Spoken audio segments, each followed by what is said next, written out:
আমানু ওয়া আমিলুস সলিহাতি কানাত লাহুম জান্নাতুল ফিরদাউসি নুজুলা। আমি আল্লাহ তোমাদেরকে ওয়াদা করে দিলাম মাত্র দুইটি জিনিসের গ্যারান্টি তোমরা আমাকে দাও, মাত্র দুইটি জিনিসের। আল্লাহ বলছেন আমানু ওয়া আমিলুস সলিহাত, যদি তোমার ঈমানটাকে মজবুত করতে চাও এবং তোমার মধ্যে যদি আমলে সলিয়া থাকে, মানে ভালো কাজ যদি থাকে, আমি মহান আল্লাহ রব্বুল আলামিন বলে দিলাম, পৃথিবীর মধ্যে আমি আল্লাহ তোমাদেরকে আগেই ঘোষণা করে দিলাম 8টি জান্নাতের মধ্যে সবচাইতে বড় জান্নাত আমি মহান আল্লাহ তাআলা তোমাদেরকে দিয়ে দিব। সম্মানিত মাশাআল্লাহ হাজিরিন, শুধু তাই নয়, আমি আপনাদের এতক্ষণ পর্যন্ত বুঝাইতে চাইলাম কোরআন নামক এই টিকাটা শুধু যারা নেই কোরআনের জ্ঞান যাদের নাই তারা আমরা এখনো পর্যন্ত মূর্খের মধ্যেই আছি। হতে পারেন আপনি ইঞ্জিনিয়ার, হতে পারেন আপনি ডাক্তার, হতে পারেন আপনি শিক্ষক। এই জন্য আমাদের নিয়ত করতে হবে এখন থেকে শুরু করে আগামী প্রজন্মকে আল্লাহর রাস্তাকে, আল্লাহর পতাকা, ইসলামের পতাকাকে উঁচু করে ধরানোর জন্য আমাদের সন্তানগুলোকে ইসলামের শিক্ষা দেওয়া খুবই জরুরি। আর ইসলামের শিক্ষা দিতে গেলে তাকে কোরআনের পথে কোরআনের শিক্ষা দিতে হবে।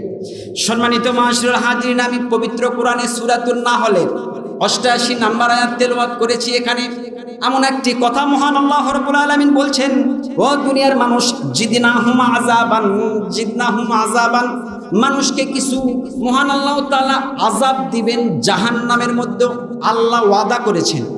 দুনিয়ার মানুষ, পৃথিবীর জমিনে কিছু মানুষ আছে, আমি তাদেরকে আযাব দিব, কঠিন আযাব দিব। কিন্তু মহান আল্লাহ রাব্বুল আলামিন বলছেন ফাওকাল আযাব, আবার কিছু মানুষকে আযাব দিব তো বটেই, ফাওকাল আযাব, আবার আযাবের উপরে আবার আযাব দিব। পৃথিবীর কিছু মানুষকে আল্লাহ জাহান্নামে আযাব দিবেন, এই শুধুমাত্র আযাব দিবেন এই কথা বলে আল্লাহ এখানে আয়াত বা কথাকে স্টপ করলেন তা নয়। আল্লাহ বলছেন জিদনাহুম আযাবান, আমি মানুষকে হচ্ছে আযাব দিব, আমি আল্লাহ আযাব দিব। শুধুমাত্র আযাব দিয়েই যে শেষ তা নয়, কিছু মানুষকে আমি আল্লাহ ফাওকাল আযাব, আমি আযাবের উপরে আবার আযাব দিব। সম্মানিত মাশাআল্লাহ হাজিরিন, পৃথিবীর জমিনে আমরা সবাই পাপী। আল্লাহর নবী বলেছেন, ও দুনিয়ার মানুষ, কোন ব্যক্তি যদি খাস দিলে একবার লা ইলাহা ইল্লাল্লাহু মুহাম্মাদুর রাসূলুল্লাহ একবার পরে সে ব্যক্তি জান্নাতের মধ্যে যাবে। আমরা এখানে যতগুলো মানুষ বসে আছি, আল্লাহ যদি আমাদের হিসাব নিয়ে জান্নাতের মধ্যে ঢুকাতে চান, কোন ব্যক্তি নবী রাসূল ছাড়া কোন ব্যক্তি জান্নাতে যাইতে পারবে না। কারণ একটাই, পৃথিবীর জমিনে এমন কোনো মানুষ নাই যার ভুল নাই। ছোট গুনাহ, বড় গুনাহ, কবিরা গুনাহ, সগীরা গুনাহ, শিরকের গুনাহ সব মানুষের আছে। আল্লাহ মহান আল্লাহ রাব্বুল আলামিন প্রতিটি মানুষের হিসাব নিয়ে যদি জান্নাতে দেন, তাহলে আমরা কেউই জান্নাতে দিব না, জান্নাত পাবো না। কারণ মহান আল্লাহ রাব্বুল আলামিন তিনি বলেছেন, হে রাসূল তুমি বলে দাও কোনো ব্যক্তি যদি খাস দিলে একবার লা ইলাহা ইল্লাল্লাহু মুহাম্মাদুর রাসূলুল্লাহ শব্দটি মুখে নিয়ে আসতে পারে, আমি আল্লাহ ওয়াদা করে দিলাম তাকে একদিন না একদিন হলেও জান্নাতের মধ্যে নিয়ে যাব। সম্মানিত হাজিরিন, এই আয়াত নিয়ে আমি আলোচনার মধ্যে এখনো যাইনি, গুরুত্বপূর্ণ আলোচনার মধ্যে যাচ্ছি। দয়া করে যদি আমি আপনাদের এলাকার সন্তান, আমি চাচ্ছি যে আমার এলাকার মানুষগুলোকে আমি জাহান্নামে যাইতে দিব না, আমি সবাইকে নিয়ে জান্নাতের মধ্যে যাব।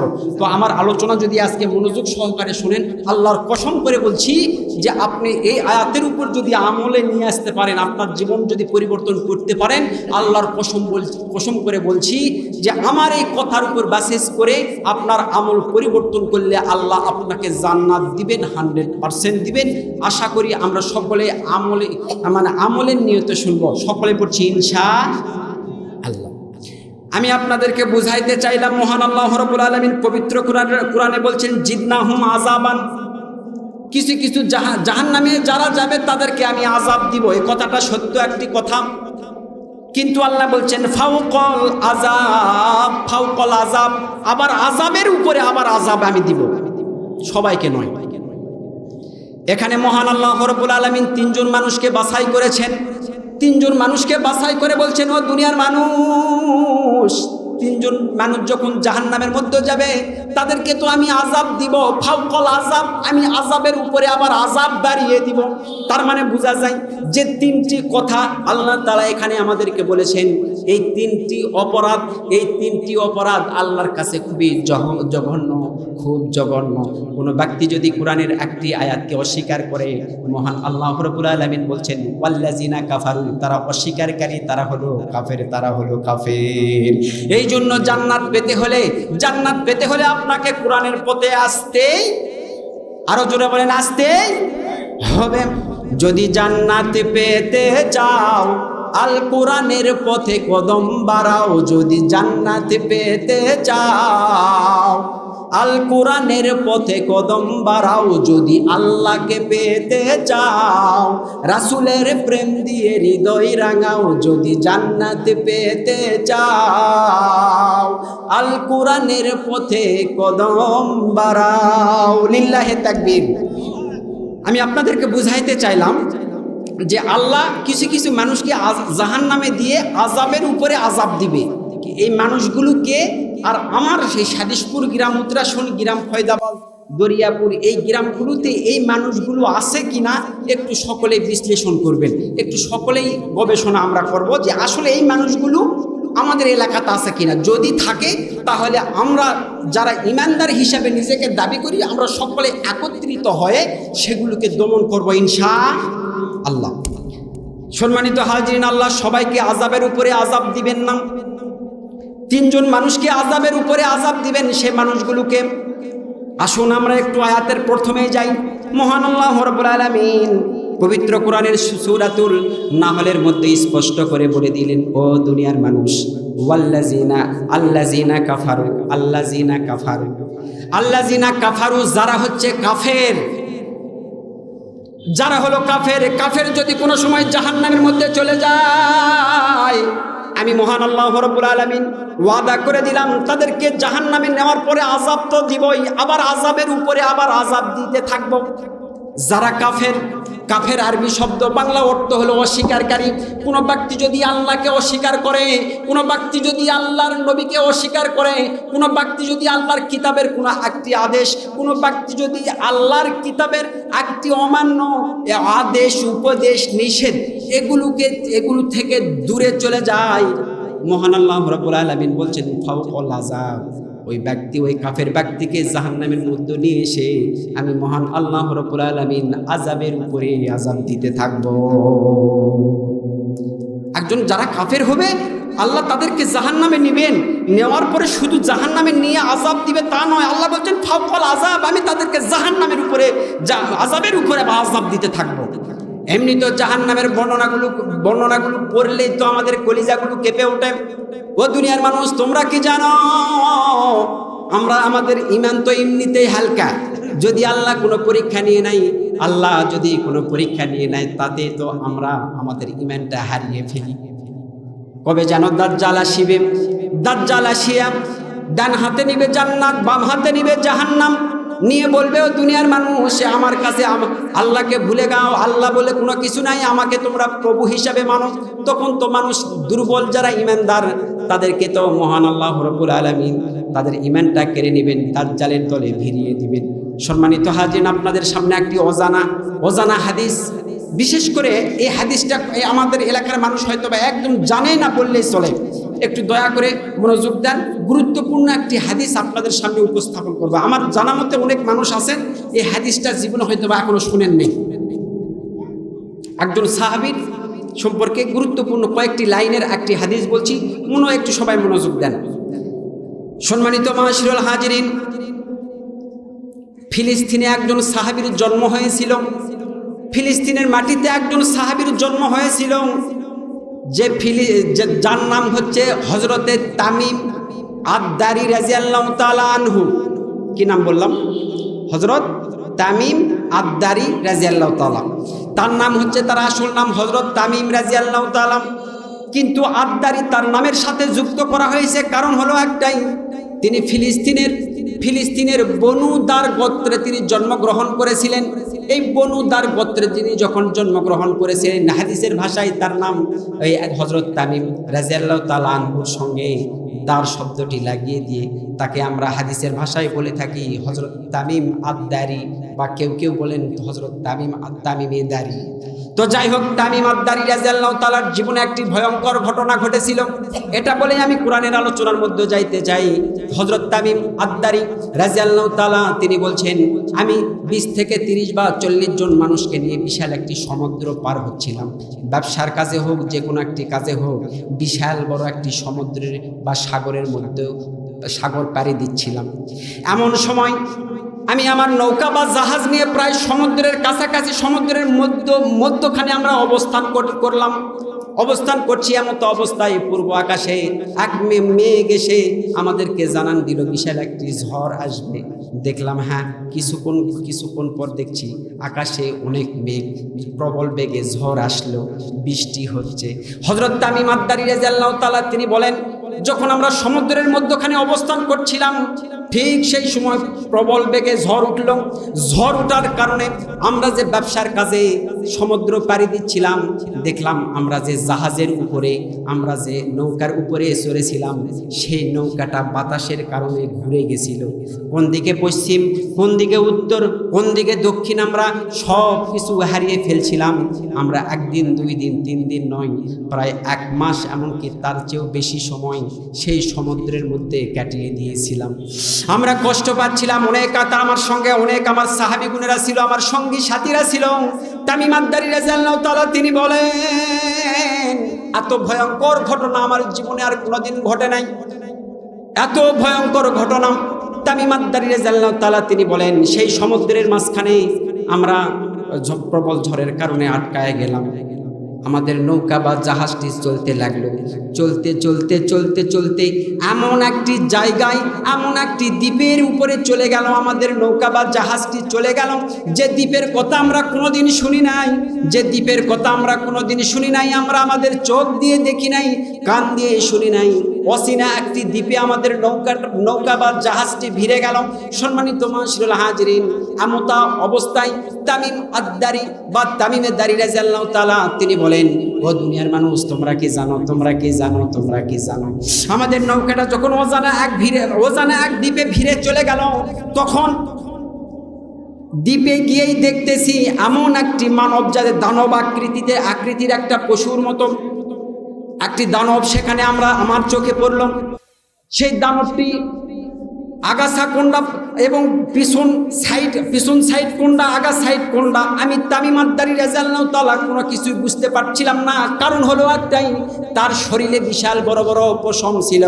এই পশমের কারণে আমি তামিম আদ-দারি রাদিয়াল্লাহু তাআলা বুঝতে পারছিলাম না সে আসলে তার মাথা কোনটা, পা কোনটা, সামনের সাইড কোনটা, পিছনের সাইড কোনটা, আমি তামিম আদ-দারি রাদিয়াল্লাহু তাআলা বুঝতেই পারছিলাম না।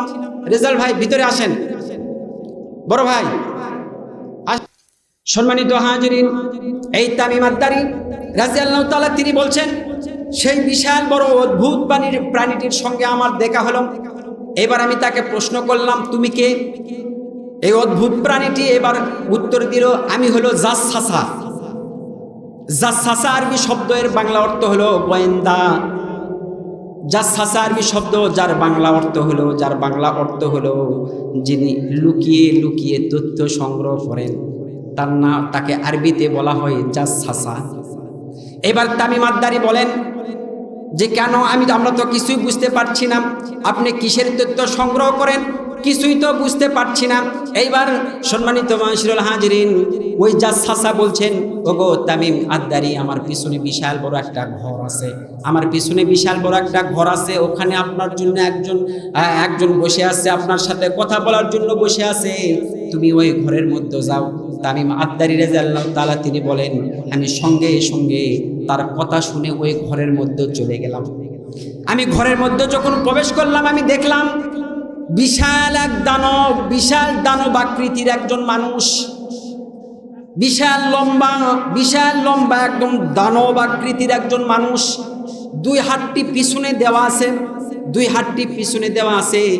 আমি পরবর্তীতে খেয়াল করে দেখলাম, সেই দানব আকৃতির যে মানুষটি আছে, এই মানুষটি লোহার শিকল দিয়ে বাঁধা আছে। আমি তামিম আদ-দারী রাদিয়াল্লাহু তাআলা যখন তার সামনে দাঁড়ালাম, আমার হৃদয়টা কম্পনে কম্পিত হতে লাগলো, আমার হৃদয়টা কেঁপে উঠল যে আমি এত বড় একজন মানবরূপী এক দানবের সামনে দাঁড়িয়ে আছি, যার সমস্ত শরীর লোহার শিকল দিয়ে বাঁধা আছে। তামিম আদ-দারী বলছেন আমার হৃদয়টা কেঁপে উঠল, জিলজাল হয়ে গেল, আমার হৃদয়টা কম্পনে কম্পিত হয়ে গেল। এইবার যখনই আমি সেই মানবরূপী দানবের সামনে দাঁড়ালাম, আমাকে প্রশ্ন করলো তুমি কোথায় থেকে এসেছো? আমি বললাম আমি আরব থেকে এসেছি। এইবার আমাকে বলল ও আরবের মানুষ, ও আরবের মানুষ, আরবে কি শেষ নবী এসেছে? তখন তামিম আদ-দারী বলছেন হ্যাঁ এসেছে। আসলে ওই যে নবী এসেছে, এই নবীর কালেমার দাওয়াত কি মানুষ গ্রহণ করছে, তার উপরে কি মানুষ ঈমান আনছে? তামিম আদ-দারী বলেন অবশ্যই ঈমান আনছে। মদিনার খবর কি? বলছে মদিনার খবর ভালো। এবার মানবাকৃতির যে মানুষটি বা দানবটি আছে, এইবার গুরুত্বপূর্ণ 3টি প্রশ্ন তামিম আদ-দারীকে করেছেন, মাত্র 3টি প্রশ্ন এবং খুব গুরুত্বপূর্ণ প্রশ্ন। বড় ভাই উপরে আসেন, রেজাল ভাই আর আসেন, রেজাল ভাই উপরে আসেন। আরে ভাই আসেন রে ভাই, আপনি বড় ভাই, ভাই উপরে আসেন। জুলফিকার উপরে আসো ভাই, জুলফিকার আসো। সম্মানিত হাজিরিন, মাওলানা রেজাউল করিম ভাই আর মাওলানা জুলফিকার বিন হোসাইন আমাদের এলাকার অহংকার, সকলে চিৎকার দিয়ে বলি আলহামদুলিল্লাহ।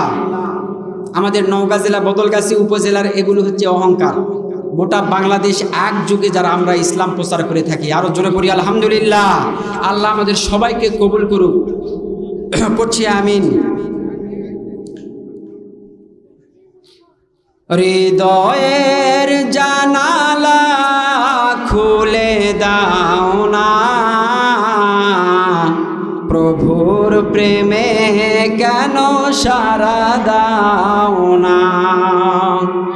হৃদয়ের জানালা খুলে দাও না, প্রভুর প্রেমে কেন সারা দাও না। বিশ্ব মালিক যিনি আল্লাহ মহান, সৃষ্টি তারি এই নিখিল জাহান। বিশ্ব মালিক যিনি আল্লাহ মহান, সৃষ্টি তারি এই নিখিল জাহান। তারি গাহে কেন হাত তোলো না, তারি গাহে কেন হাত পাতো না, প্রভুর প্রেমে কেন সারা দাও না। হৃদয়ের জানালা খুলে দাও না, প্রভুর প্রেমে কেন সারা দাও না। লিল্লাহে তাকবীর। সম্মানিত হাজির, আমি বলছিলাম হযরত তামিম আদ-দারী রাদিয়াল্লাহু তাআলার কথা। তামিম আদ-দারী রাদিয়াল্লাহু তাআলা তিনি বলছেন আমি যখনই সেই মানবাকৃতির দানবের সামনে দাঁড়ালাম, তখন আমাকে গুরুত্বপূর্ণ 3টি প্রশ্ন করলেন। তামিম আদ-দারী বলেন এক নম্বর প্রশ্ন করলেন ও তামিম আদ-দারী, তুমি কি জানো সেই বর্তমানে জর্ডানের পূর্ব অঞ্চলে একটি খেজুরের বাগান আছে, সেই খেজুরের বাগানের খবর তিনি নিলেন যে হে তামিম আদ-দারী, তুমি বলো তো সেই বেশানের খেজুরের বাগানের খবর কি? বেশানের খেজুর বাগান সম্পর্কে যদি আপনি ইতিহাস পড়েন, বেশানের খেজুরের বাগান, ওই ব্যক্তি বলেন বেশানের খেজুরের বাগানের খবর কি? তামিম আদ-দারী রাদিয়াল্লাহু তাআলা আনহু তিনি বলেন যে বেশানের খেজুরের বাগানের খবর তো ভালো। বলছে সেখানে কি খেজুর এখনো ধরে? বলছে হ্যাঁ ধরে। সেখানকার খেজুর কি এখনো বিক্রি হয়? বলছে হ্যাঁ বিক্রি হয়। এবার মানবাকৃতির সে দানবটি বলছেন খুব শীঘ্রই সেই বাগানের খেজুরগুলো শেষ হয়ে যাবে, সেখানে বিক্রি বন্ধ হয়ে যাবে। ইউটিউব খুলে দেখুন বেশানের সেই খেজুরের বাগান, আজ থেকে 14 বছর বা 15 বছর আগে সেই খেজুরের বাগানের খেজুর ধরা বন্ধ হয়ে গেছে। সম্মানিত মাশরুল হাজিরিন, দ্বিতীয় নাম্বারে তামিম আদ-দারী রাদিয়াল্লাহু তাআলাকে প্রশ্ন করলেন, ও তামিম আদ-দারী, তুমি কি তাবারিয়া লেকের খবর জানো? তাবারিয়া লেকের সেই পানির ফোয়ারার খবর জানো? সেখানে কি পানি এখনো পর্যন্ত দেখা যায়? তামিম আদ-দারী রাদিয়াল্লাহু তাআলা তিনি বলেন, হ্যাঁ অবশ্যই এখনো পর্যন্ত পানির ফোয়ারা সেখানে রয়েছে। ওই দানবাকৃতির মানব বলেন, ও তামিম আদ-দারী, খুব শীঘ্রই সেই পানির ফোয়ারা কমে যাবে, আর যখনই কমে যাবে তখনই তোমরা আমাকে দেখতে পাবে। তৃতীয় নাম্বার, এইবার তামিম আদ-দারী রাদিয়াল্লাহু তাআলাকে প্রশ্ন করা হলো, ও তামিম আদ-দারী, তুমি এইবার বলো তো জেরুজালেমের অর্থাৎ মসজিদুল আকসার খবর কি তুমি জানো নাকি? তামিম আদ-দারী রাদিয়াল্লাহু তাআলা তিনি বলছেন, হ্যাঁ জানি। বলেন কি আপনি জানতে চান? তখন মানবাকৃতির দানবটি বলেন, ও তামিম আদ-দারী রাদিয়াল্লাহু তাআলা, বলো তো ওই মসজিদুল আকসার বর্তমান অবস্থা কেমন? তামিম আদ-দারী রাদিয়াল্লাহু তাআলা তিনি বলেন, আজ বর্তমান মসজিদুল আকসার পরিবেশ খুব ভালো আছে। সম্মানিত হাজিরিন, সেই মানবাকৃতির দানব আজ থেকে হাজার বছর আগে, শত বছর আগে তামিম আদ-দারীকে বলেন, ওই জেরুজালেমের মসজিদুল আকসার পরিবেশ খুব শীঘ্রই খারাপ হয়ে যাবে, আর যখন খারাপ হয়ে যাবে আল্লাহ আমাকে অনুমতি দিবেন। এইবার তামিম আদ-দারী রাদিয়াল্লাহু তাআলা তিনি বলেন, তাহলে আপনি কি আমাকে একটু আপনার পরিচয়টা দেন। সম্মানিত মাশরুল হাজিরিন, সঙ্গে সঙ্গে ওই ব্যক্তির পরিচয়টা তামিম আদ-দারী রাদিয়াল্লাহু তাআলার সামনে উপস্থাপন করা হলো। তিনি বলছেন, আমি হলো দাজ্জাল। খুব শীঘ্রই যখন বেশানের খেজুরের বাগান খেজুর শেষ হয়ে যাবে, যখন তাবারিক লেক এর সমুদ্রের পানিগুলো যখন কমে যাবে, যখন মসজিদুল আকসার পরিবেশটা খুব খারাপ হয়ে যাবে, তখন আমি দাজ্জাল, আল্লাহ আমাকে এই শিকল থেকে মুক্ত করে দিবেন। গোটা পৃথিবী 40 দিন রাজত্ব করব আমি। আমার এক হাতে জান্নাত থাকবে, এক হাতে জাহান্নাম থাকবে, পৃথিবী উন্মুক্ত করে আমি ঘুরে বেড়াবো। কিন্তু মহান আল্লাহ রাব্বুল আলামিন আমাকে 2টি জায়গাতে ঢুকতে দিবেন না। এক নাম্বার হলো মক্কায়, দ্বিতীয় নাম্বার হলো মদিনায়। মক্কায় এবং মদিনায় আমি ঢুকতে চাইবো। আমি দাজ্জাল যখন ঢুকতে চাইবো, আমি দূর থেকে দেখবো যে ফেরেশতারা খোলা তরবারি নিয়ে আমাকে মারার জন্য প্রস্তুত হয়ে আছে। এই জন্য আমি দাজ্জাল কোনো সময় মক্কা এবং মদিনায় প্রবেশ করতে পারবো না। সম্মানিত হাজিরিন, আমি আপনাদেরকে এতক্ষণ পর্যন্ত তামিম আদ-দারী রাদিয়াল্লাহু তাআলার এই সামান্য এই একটি হাদিস, এই যে তামিম আদ-দারী যে গল্পটা করলেন, এই গল্পটা যে সত্য গল্প, আল্লাহর নবী সাল্লাল্লাহু আলাইহি সাল্লাম তিনি নিজে শুনলেন এবং সাহাবীদের সামনে আবার তিনি প্রকাশ করলেন। প্রকাশ করার পরে আল্লাহর নবী সাল্লাল্লাহু আলাইহি সাল্লাম সাহাবীদের সামনেই এই হাতে লাঠি ছিল, খুতবা দেওয়ার সময় লাঠি দিয়ে মাটিতে আঘাত করে বলেন, ও আমার সাহাবীরা, তোমরা কি জানো যখন দাজ্জাল আসিবে তখন ঠিক এই দিক থেকেই আসিবে। তার মানে তামিম আদ-দারী রাদিয়াল্লাহু তাআলার যে ঘটনা, তিনি নৌকা বা জাহাজের উপর যে ঘটনা, ওই অচেনা দ্বীপের মধ্যে যে ঘটনাটা ঘটেছে, সেই ঘটনা তামিম আদ-দারী রাদিয়াল্লাহু তাআলা আনহু তিনি আল্লাহর নবীকে এসে বলেছেন। আল্লাহর নবী সাল্লাল্লাহু আলাইহি সাল্লাম সাহাবীদের সামনে চোখের পানি ঝরাইতে তিনি বলছেন, ওগো আমার উম্মতেরা, তোমাদের সবাইকে দাজ্জাল সম্পর্কে বলেছিলাম, দাজ্জাল আসিবে। মাটিতে লাঠি দিয়ে আঘাত করে বলছে, অবশ্যই এই দিক দিয়েই আসিবে। সম্মানিত মাশরুল হাজিরিন, দাজ্জাল আসিবার পরে যারা দুর্বল ঈমান আছে, এই দুর্বল ঈমানদাররা ঈমান তারা হারিয়ে ফেলবে।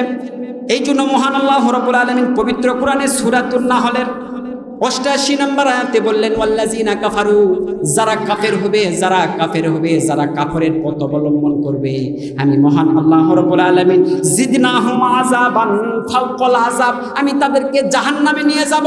জাহান্নামে নিয়ে যাওয়ার পরে ফাওকাল আযাব তো দিবই, আবার আযাবের উপরে আবার আযাব দিব। তার মানে এতক্ষণ পর্যন্ত আমি আপনাদেরকে বোঝানোর চেষ্টা করলাম, একজন মানুষকে আল্লাহ আযাবের উপরে আযাব দিবেন, সে ব্যক্তিটি হলো কাফের। সে ব্যক্তিটি কি?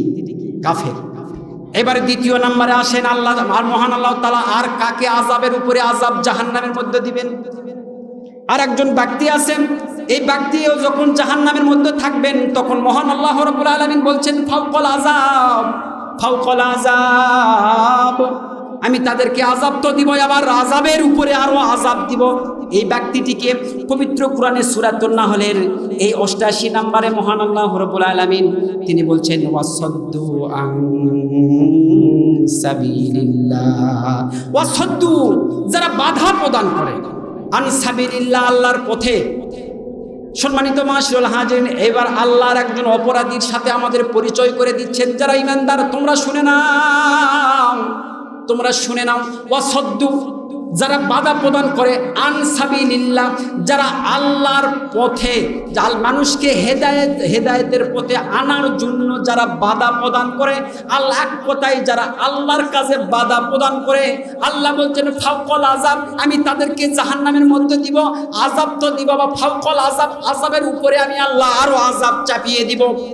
সে ব্যক্তিগুলোকে এক নম্বর আল্লাযিনা কাফারু, তারা হলো কাফের। দ্বিতীয় নাম্বার হলো ওয়াসাদ্দু আন সাবিলিল্লাহ, যারা আল্লাহর রাস্তাকে, আল্লাহর পথে যারা মানুষকে বাধা দেয়, মহান আল্লাহ তাআলা তাদের পরিচয় উন্মুক্ত করে দিয়ে বলেন, মানুষ আল্লাহর কোনো কাজে তোমরা বাধা প্রদান করিও না। আজ থেকে কয়েক বছর আগেই, বিগত 16 বছরে এরকম কোরআনের ওয়াজ মাহফিলগুলো যারা বাধা প্রদান করেছে, আপনারা হুঁশিয়ার থাকুন। 16 বছরে যতগুলো ওয়াজ মাহফিল আপনারা রাজনৈতিক কারণে আপনারা যারা আটকাইছেন, আল্লাহ বলছেন জিদনাহুম আযাবান, আমি তোমাদেরকে তো আযাব দিবই, ফাওকাল আযাব, আমি তোমাদের আবার আযাবের উপরে আরো আযাব চাপিয়ে দিব। আল্লাহ বলছেন দুনিয়ার মানুষ তোমরা কি জানো, জাহান্নামের আগুন এটা ছোট কোনো আগুন নয়, এর তাপ কোনো ছোট্ট তাপমাত্রা হবে না। আল্লাহ নবী সাল্লাল্লাহু আলাইহি সাল্লাম তিনি বলেছেন, ও দুনিয়ার মানুষ, দুনিয়ার আগুনের থেকে জাহান্নামের আগুন প্রায় 70 গুণ বেশি তাপমাত্রা। মহান আল্লাহ তাআলা পবিত্র কোরআনে বলছেন, আল্লাযী তাত্তলিউ আলাল আফিদা, ও দুনিয়ার মানুষ, জাহান্নামের আগুন এমন একটি আগুন, যদি জাহান্নামের আগুন দুনিয়ার আগুন যদি মানুষের আঙ্গুলে লেগে দেওয়া হয়, তাহলে আঙ্গুলটা পুড়ে যেতে পারে, আঙ্গুলে ফোসকা উঠতে পারে, আঙ্গুলটা কালো হয়ে যেতে পারে, তার আঙ্গুলে ঝলসে যেতে পারে। কিন্তু জাহান্নামের আগুন একদম আলাদা একটা আগুন, আলাদা হলো তাপমাত্রা। কোনো মানুষের আঙ্গুলে যদি জাহান্নামের আগুন লেগে দেওয়া হয়, মহান আল্লাহ তাআলা বলছেন তাত্তলিউ আলাল আফইদা, লেগে দেওয়া হবে আঙ্গুলে, কিন্তু ধাক্কা খাবে, যন্ত্রণা হবে তার অন্তরে।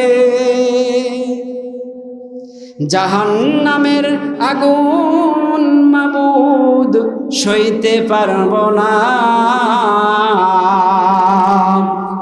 দুনিয়াতে নৌকা দায়া আখেরে কাদায় না।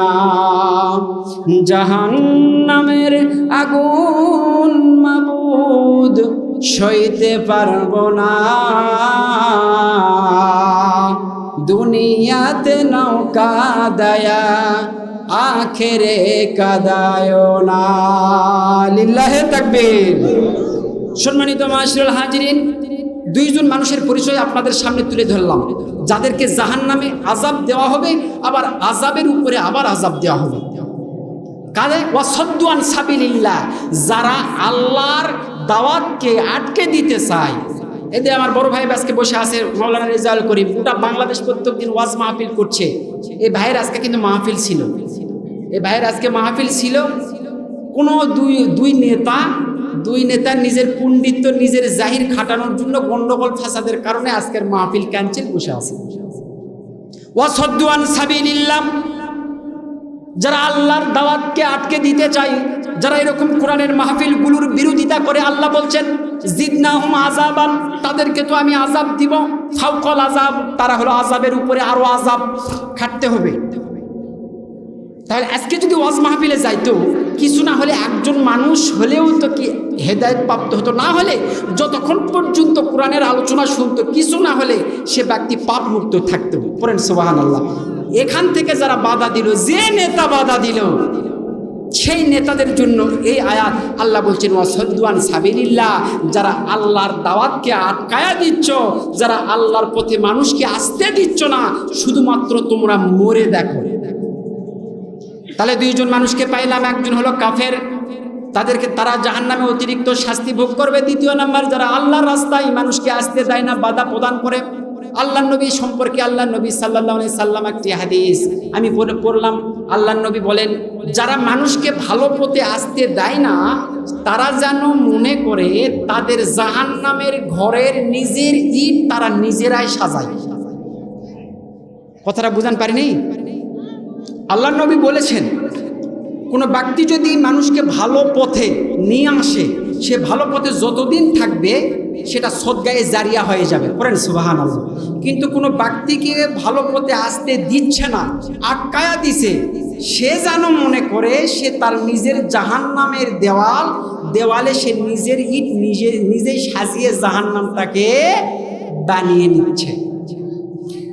সম্মানিত মাশরুল হাজিরিন, এইবার মহান আল্লাহ রাব্বুল আলামিন বলছেন, দুনিয়ার মানুষ শোনো, আর একজন মানুষ আছে যে মানুষটি জাহান্নামে আসার পরে, যে মানুষটি জাহান্নামে আসার পরে আমি মহান আল্লাহ রাব্বুল আলামিন তাদেরকে আযাবের উপর আরো আযাব দিব। আর একজন মানুষ আছে, সে মানুষটিকে আসুন কোরআন থেকে জেনে নেই। আয়াত নাম্বার 88, সূরা নাহলের 88 নম্বরে মহান আল্লাহ রাব্বুল আলামিন বলছেন, বিমা কানু ইফসিদুন। এই ব্যক্তিটিকে আল্লাহ বলছেন, আমি এই ব্যক্তিকেও জাহান্নামে দিব, জাহান্নামে দিয়ে আযাব দিব, আযাবের উপরে আবার আযাব দিব। এই ব্যক্তিটিকে মহান আল্লাহ তাআলা বলছেন, বিমা কানু ইফসিদুন, যারা সমাজের মধ্যে বিভ্রান্তি সৃষ্টি করে, যারা ফেসাদ সৃষ্টি করে, এই ফেসাদ সৃষ্টিকারীকেও আমি মহান আল্লাহ রাব্বুল আলামিন কি করব? জাহান্নামে দিব। শুধু জাহান্নামে দিয়ে আযাব দিব, এখানেই আমার কথা বা আমার রাগ শেষ হবে না। ফাওকল আযাব, আমি তাদেরকে আযাবের উপর তাকেও আযাব দিতে থাকব। সম্মানিত মাশরুল হাজিরিন, ফাসাদ খুব জঘন্যতম একটি জিহ্বা। ফাসাদকারীর জিহ্বা হলো আগুনের মতো, যদি একবার আগুন লেগে যায় তবে সে আগুন নিভে না, সে আগুন কোনো সময় নিভে না। একজন ফাসাদকারী যখন ফাসাদ বা দুর্নাম ছড়ায়, বিশেষ করে মহিলারা এই কাজটা বেশি করে। আল্লাহ নবী সাল্লাল্লাহু আলাইহি সাল্লাম তিনি বলছেন, আমি একটি কবরের পাশ দিয়ে যাচ্ছিলাম, হঠাৎ করে দেখি দুটি কবরে আযাব হচ্ছে। আল্লাহ নবী সাল্লাল্লাহু আলাইহি সাল্লামকে প্রশ্ন করা হলো, ইয়া রাসূলুল্লাহ, কেন আযাব হচ্ছে আমরা জানতে চাই। আল্লাহ নবী সাল্লাল্লাহু আলাইহি সাল্লাম তিনি স্পষ্ট করে সাহাবীদেরকে